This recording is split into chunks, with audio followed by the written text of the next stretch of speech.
প্রস্তুতি না? যুবকরা প্রস্তুত আছেন তো ইনশাআল্লাহ?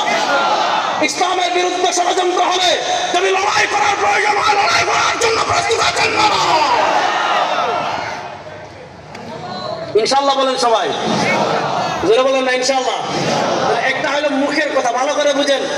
একটা হলো মুখের কথা, কলমের কথা। আপনি কালিতে লিখেছেন ধর্ম নিরপেক্ষতা মানে ধর্মহীনতা নয়, কিন্তু যে জায়গায় প্রয়োগ হয়, আপনার তুরস্কে দেখেন মসজিদে জাদুঘর বানিয়ে ফেলছে। তুরস্কে কি করেছে? হিজাব নিষিদ্ধ করেছে। তুরস্কে কি করেছে? আরবি বর্ণমালা নিষিদ্ধ করে দিয়েছে। তুরস্কে কি করেছে? আরবিতে আযান নিষিদ্ধ করে দিয়েছে। তুরস্কে এমন অবস্থা হয়েছে, কারো ঘরে কোরআন শরীফ পাওয়া গেলে তাকে হত্যা করা হয়েছে, কারো ঘরে হিজাব পাওয়া গেলে তাকে ফাঁসিতে ঝুলিয়ে দেওয়া হয়েছে। কেউ আরবিতে কথা বলে, আরবি একটা বর্ণ শিখলে তাকে মেরে ফেলা হয়েছে। আপনারা জানেন হায়া সোফিয়া, এটা মুসলমানরা বিজয় করে খ্রিস্টানদের থেকে কিনে নিয়েছিল, সেটাকে কি করা হয়েছে? জাদুঘরে বানানো হয়েছে। গত শতাব্দীতে পৃথিবীর নানা জায়গায়, মনোযোগ যুবকরা মনোযোগ, গত শতাব্দীতে পৃথিবীর নানা জায়গায়, আবার বলি গত শতাব্দীতে পৃথিবীর নানা জায়গায়, আপনি ভারত উপমহাদেশে দেখবেন, আপনি পাকিস্তানে দেখবেন, আপনি বাংলাদেশে দেখবেন, এখানে ধর্ম নিরপেক্ষতা এক এক জায়গায় এক একজনকে দাঁড় করাইছে। তার মাধ্যমে ইসলাম বিদ্বেষকে চাষ করেছে, তার মাধ্যমে রাষ্ট্র ক্ষমতা থেকে ইসলামকে সরিয়েছে। আপনি মিশরে দেখবেন জামাল আব্দুল নাসের, আপনি সিরিয়ায় দেখবেন বাশার আল আসাদের বাপ, আপনি তুর্কিস্তানে দেখবেন বর্তমান যে করিম ইব্রাহিম তার বাপ, আপনি দেখবেন সিরিয়ায় বাশার আল আসাদের বাপ, আপনি দেখবেন তুরস্কে কামাল পাশা, আপনি দেখবেন তুনিসিয়ায় হাবিব গুরগাবি। এভাবে পৃথিবীর প্রান্তে প্রান্তে এক একটা দালালকে দাঁড় করেছে, যারা রাষ্ট্র ক্ষমতা থেকে ইসলামকে সরিয়ে ইহুদি খ্রিস্টানদের পাঁচটা গোলামি করে গিয়েছে। এজন্য দেখবেন আমাদের এই দেশ, আমরা গর্ব করে বলি না 92% মুসলমানের দেশ, ঠিক হওয়ার মধ্যে এই দেশে আমরা ইসলামকে সীমাবদ্ধ করে ফেলেছি উরুসের মধ্যে। এই জন্য দেখেন আমরা বলি 92% মুসলমানের দেশ। এদেশের রাষ্ট্র চলে কার থিমে? আব্রাহাম লিঙ্কনের থিমে। এদেশের বিচার হয় কার থিমে? ব্রিটিশের থিমে। এদেশের অর্থনীতি কার উপর? পুঁজিবাদের উপর। এদেশের শিক্ষা ব্যবস্থা সাজিয়েছে কে? ব্রিটিশ। আরে আমরা বলি 92% মুসলমান, আমাদের ইসলাম পূর্ণাঙ্গ। বলেন ইসলাম, সবাই জুড়ে বলেন, একসাথে বলেন ইসলাম। সবার মুখ থেকে আওয়াজ শুনতে যায় ইসলাম। হাত তুলে বলেন ইসলাম। বলেন না ইসলাম পরিপূর্ণ। বলেন ইসলাম পরিপূর্ণ। সবার মুখ থেকে শুনতে চাই ইসলাম পরিপূর্ণ।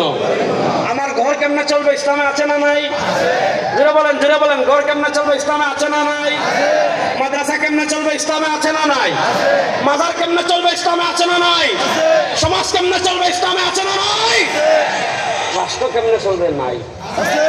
জোরে বলেন, আরো জোরে বলেন। রাষ্ট্র কেমনে চলবে? ইসলামে আছে না নাই? বিচার কেমনে হবে? ইসলামে আছে না নাই? সংবিধান কেমনে হবে? ইসলামে আছে না নাই? সংসদ কেমনে চলবে? ইসলামে আছে না নাই? হাইকোর্ট সুপ্রিম কোর্ট কেমনে চলবে? ইসলামে আছে না নাই?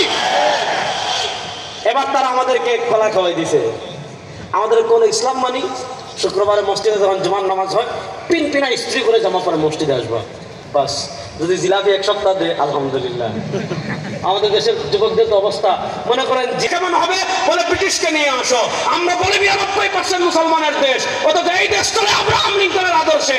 এই দেশের বিচার হয় ব্রিটিশের আদর্শে, এই দেশের অর্থনীতি হয় পুঁজিবাদের, এই দেশের শিক্ষা সিলেবাস হয় ব্রিটিশের অনুযায়ী।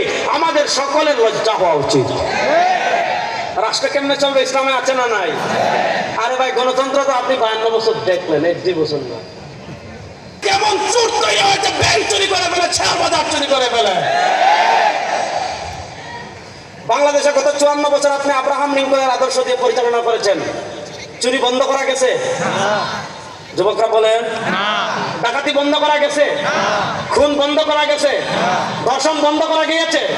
ইফটিজিং বন্ধ করা গিয়েছে? সন্ত্রাসী কার্যক্রম বন্ধ করা গিয়েছে? মানুষের জায়গা জমি দখল করা বন্ধ করা গিয়েছে? সাতার মাথার আব্রাহাম লিঙ্কনের আদর্শ 54 বছরে ব্যর্থ হয়েছেন। আব্রাহাম লিঙ্কনের আদর্শ বাদ দিয়ে মাত্র 3 মাসের জন্য আল্লাহর কোরআনের বিধান বাংলাদেশে বাস্তবায়ন করেন, সব চোর ডাকাত ঠিক হয়ে যাবে। আল্লাহ কোরআনের বাংলাদেশ দেখার জন্য যুবকরা প্রস্তুত আছে না নাই?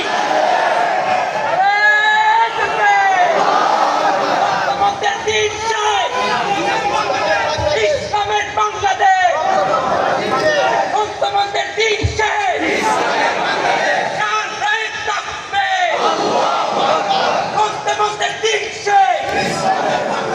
ইসলামের বাংলাদেশ হোক, এটা আপনারা চান কি চান না? দেখি কারা কারা চান। আল্লাহু আকবার। ইসলামের বাংলাদেশ দেখার জন্য প্রস্তুত আছেন না? না ইনশাআল্লাহ। আমি আমার বিভিন্ন লেকচারে বলি, এই শতাব্দীতে ইসলামের বিজয়কে পৃথিবীর কেউ দমায়ে রাখতে পারবে না। এই শতাব্দীতে আফগানিস্তানে ইসলাম বিজয় হয়েছে, সিরিয়া ইসলাম বিজয় হয়েছে, কিছুদিনের ভিতর আফ্রিকা বিজয় হবে। সময় আর বেশি দিন বাকি নয়, বায়তুল মাকদিস আবার আমাদের হবে, দিল্লিতে আবার কালেমার পতাকা উঠবে। আর বেশি দিন বাকি নয়, বাংলাদেশের সংসদেও কালেমার পতাকা উঠবে। প্রস্তুত আছেন না না যুবকরা? ইনশাআল্লাহ বলেন না, প্রস্তুত আছেন না না? ইনশাআল্লাহ। আল্লাহ ইসলামের বাংলাদেশের পক্ষে থাকার তৌফিক আমাদের সবাইকে দান করেন। ওয়াজ কিন্তু শেষ না, রয়েছে এখনো, সবর করেন। যাদেরকে মানুষ বলবে আপনারা যান, কিন্তু রাষ্ট্র ক্ষমতায় গিয়ে আর আব্রাহাম লিঙ্কনের আদর্শ দিয়ে চালায়েন না। নচেত এক ডাকাত যায় আর এক ডাকাত তৈরি হয়, এক চোর যায় আর এক চোর তৈরি হয়, এক দর্শক যায় আর এক দর্শক তৈরি হয়। যে আব্রাহাম লিঙ্কনের আদর্শ 54 বছর ব্যর্থ হয়েছে, সেই আদর্শ বাংলাদেশে আর চলবে না। সে আদর্শ বাংলাদেশে আর চলবে, বলেন সে আদর্শ আর বাংলাদেশে চলবে। এবার আসেন, একটা রাষ্ট্রের অপরাধ নিয়ন্ত্রণের মৌলিক ভিত্তিকে, এই পয়েন্টটা ভালো করে বুঝবেন। একটা রাষ্ট্রের অপরাধ দমনের মৌলিক ভিত্তি হলো বিচার ব্যবস্থা। কি ব্যবস্থা? সবার মুখ থেকে আবার শুনতে চাই, কি ব্যবস্থা? আমাদের দেশে বিচার ব্যবস্থা আছে না নাই? জোরে বলেন, আমাদের দেশে বিচার ব্যবস্থা আছে না নাই? এটা কার? ব্রিটিশের। বলেন এটা কার? জোরে বলেন এটা কার? ব্রিটিশের যেগুলা লাল সামলারেরা ছিল, যারা মদ খায়, নারী নিয়ে নাচে, এরা তো মাশাআল্লাহ বিচার করা দূরের কথা, ব্রিটিশের আইন দিয়ে পশু পাখির ন্যায় বিচার করা সম্ভব না। কেন সম্ভব না? ইসলামিক বিচার ব্যবস্থায় কোনো স্বজনপ্রীতি আর আসতে বলেন।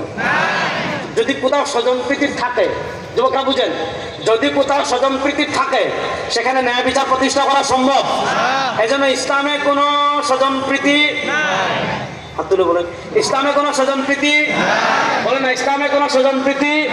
মাসুমি গোত্রের এক মহিলা চুরি করেছে, আল্লাহ রাসূল সাল্লাল্লাহু আলাইহি ওয়াসাল্লামের কাছে এসেছে। ইসলামের চুরির শাস্তি কি? আস-সারিকু ওয়াস-সারিকাতু ফাকতাউ আইদিয়াহুমা জাযাআম বিমা কাসাবা। ইসলাম বলে কোন পুরুষ যদি চুরি করে, ইসলাম বলে কোন মহিলা যদি চুরি করে, নাও ধরো, হাত কবজি পর্যন্ত কেটে ফেলে দাও। আল্লাহ রাসূল সাল্লাল্লাহু আলাইহি ওয়াসাল্লাম বলেন, ইয়া রাসূলুল্লাহ, এই ইহুদি মাখজুমি মহিলা চুরি করেছে, তার রায় কি? আল্লাহ রাসূল সাল্লাল্লাহু আলাইহি ওয়াসাল্লাম রায় দিচ্ছেন, তার হাত কবজি পর্যন্ত কেটে ফেলো। তারা বলে, ইয়া রাসূলুল্লাহ, সে অত্যন্ত সম্ভ্রমী, সে অত্যন্ত সম্ভ্রান্ত বংশের অধিকারী, সে অত্যন্ত ভালো মহিলা, ইয়া রাসূলুল্লাহ, তার হাত কাটার দরকার নাই।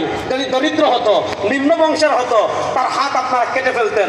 আল্লাহ রাসূল সাল্লাল্লাহু আলাইহি ওয়াসাল্লাম জবাব দিচ্ছেন, আরে কিসের সম্ভ্রান্ত মহিলা? লাউ কানাত ফাতিমা সারাকাত। আরে শুনো সম্ভ্রান্ত মহিলা বাদ দাও, আমার মেয়ে ফাতেমা যদি চুরি করে, লাকাতাতু ইয়াদা, আমি তার হাত কেটে ফেলবো, কোনো স্বজনপ্রীতি চলবে না। তাহলে বোঝা গেল ইসলামী বিচার ব্যবস্থায় স্বজনপ্রীতি। আমাদের বাংলাদেশের থানার অভাব নাই, প্রত্যেক থানায় এক একটা থানা, প্রত্যেক থানায় পুলিশ আছে না নাই? র্যাব আছে না নাই? আপনাদের সব সিলেট চট্টগ্রাম নাই মনে হয়। তাহলে বলেন, পুলিশ আছে না নাই? র্যাব আছে না নাই? আর্মি আছে না নাই? বিজিবি আছে না নাই? চুরি বন্ধ হয়েছে? আরে আমাদের দেশে পাথর চুরি করে ফেলে, কয়লা চুরি করে ফেলে, ব্যাংক চুরি করে ফেলে, শেয়ার বাজার চুরি করে ফেলে, রাস্তায় দিছে রড, যে আপনি রড দিয়ে ফাঁকা করেন, রড চুরি করে, রডের বদলে বাঁশ দেয়। আছে না নাই? গম চুরি আছে না নাই? নাই না? গম চুরি আছে না নাই? তেল চুরি আছে না নাই? কথা হইলো ভাই, এত পুলিশ, এত আর্মি, এত বিজিবি, এত র্যাব, চুরি বন্ধ করতে পারেন না কেন? দুইটা সমস্যা। এক নাম্বার, শাস্তি যেটা, এটা ঠিক না, ব্রিটিশ যে শাস্তি দিয়েছে এটা ঠিক না। দুই নম্বর, স্বজনপ্রীতি আছে। দেখবেন বাংলাদেশে গত 15 বছর আমাদের আপা যখন ছিল, তখন আওয়ামী লীগ ছিল অলি আল্লাহর দল, প্রচুর চুরি করতে পারে। বুঝেন নাই? আমাদের পিসাব চরমনাই, সৈয়দ রেজাউল করিম পিসাব চরমনাই, আমাদের আমির, ওনার ব্যাপারে কি মামলা হয়েছিল? ওনার ব্যাপারে মামলা হয়েছে, উনি একজনের পকেট থেকে 5000 টাকা চুরি করে নিয়ে গেছে। আল্লামা মাহমুদুল হক হাফিজাহুল্লাহ, ওনার ব্যাপারে কি মামলা হয়েছে? উনি পুরানা পল্টন কার পকেট থেকে মোবাইল চুরি করে নিয়ে গেছে। তো যারা ক্ষমতায় যায়, তারা তাদের মতো আইন বানায়, ঠিক না বেঠিক? আর দুই নম্বর হইলে আপনার চুরের শাস্তি, এগুলা দিয়ে হবে না। দেখেন আপনি বাংলাদেশের